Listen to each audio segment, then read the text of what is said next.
आज मैं आपके सामने अपने टॉप 200 कंपनी नेस्ले इंडिया के फाइनेंशियल परफॉर्मेंस पूरे साल के बारे में बात करूंगा। और कंपनी ने ये बोला है कि उनका जो हाईएस्ट सेलिंग प्रोडक्ट है किटकैट के अंदर,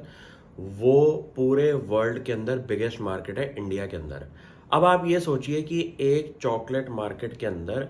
कंपनी कह रही है कि इंडिया के अंदर उनका किटकैट ब्रांड जो है वो हाईएस्ट परफॉर्मिंग प्रोडक्ट है पूरे वर्ल्ड की मार्केट को कंपेयर करके। इंडिया के अंदर आपके पास लिस्टेड स्पेस के अंदर अगर कोई लार्ज कैप कंपनी इतनी तेज़ी से ग्रो होती हुई दिखा रही है, जो कि आप नेस्ले की परफॉर्मेंस पिछले 20-25 क्वार्टर से अगर नोटिस करेंगे, तो कंपनी एक भी जगह पे स्लो डाउन के बारे में बात नहीं कर रही। जहाँ पे बाकी लिस्टेड स्पेस की companies food and beverage sector की आपको हल्का सा स्लो डाउन या फिर लो प्रॉफिटेबिलिटी, लो रेवेन्यू ग्रोथ दिखा रही है, वहाँ पे नेस्ले ऐसी कोई बात नहीं कर रही। ये तो एक सबसे बड़ा ग्रीन टिक है कि पूरे के पूरे कॉम्पिटिटर लैंडस्केप के अंदर आपके पास एक ऐसी कंपनी है जो कि बाकी कंपटीशन की कंपनी से अलग चल रही है और इनके बिजनेस में सारे ग्रीन टिक्स चल रही हैं। दूसरी चीज कंपनी ने ये बोली है कि उनका नेस्कैफे ब्रांड जो है वो आज की डेट में पिछले 7 साल के टाइम पीरियड में सिर्फ 30 मिलियन हाउस होल्ड्स की तरफ गया है। आप ये सोचिए कितना बड़ा टारगेट ऑडियंस है और कितनी बड़ी एड्रेसेबल मार्केट है हमारे नेस्कैफे ब्रांड की तरफ। तीसरी चीज कंपनी ने ये बोली है कि जो उनका मैगी प्रोडक्ट है वो पूरे वर्ल्ड के अंदर नंबर 1 प्रोडक्ट है इंडिया मार्केट को चेक करके, अगर आप चेक करें तो कंपनी का ये कहना है कि जो मैगी के जितने भी वर्टिकल्स के प्रोडक्ट्स एंड सर्विसेज हैं, जहाँ पे आपका एक मैगी नूडल आता है और मैगी के मसाले जो आते हैं, वो पूरे वर्ल्ड के अंदर इंडिया की नंबर 1 मार्केट मानी जाती है। कंपनी के 2 कोर ब्रांड किटकैट और मैगी अगर आप नंबर 1 और नंबर 2 पोजीशन पे लेके बैठे हैं इंडिया के अंदर, प्लस आपका जो नेस्कैफे ब्रांड है, वहाँ पे अगर कंपनी ये कह रही है कि सिर्फ 30 मिलियन लोगों को रीच आउट किया है, तो आप ये सोचिए कि कितना बड़ा अभी ग्रोथ का पोटेंशियल कंपनी के पास बैठा हुआ है।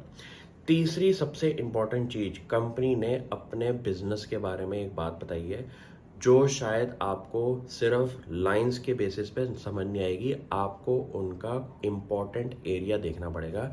कंपनी ये कह रही है कि जब जब उन्होंने अपने इनोवेशंस को लगातार चेक करते रहे हैं, डाइवर्सिफिकेशन नए वर्टिकल्स में हमारे हैं, वही उनका राज है नए बिजनेस की तरफ ग्रो होते हुए और अपने कंसोलिडेटेड बिजनेस को ग्रो होने का पोटेंशियल देखने के लिए।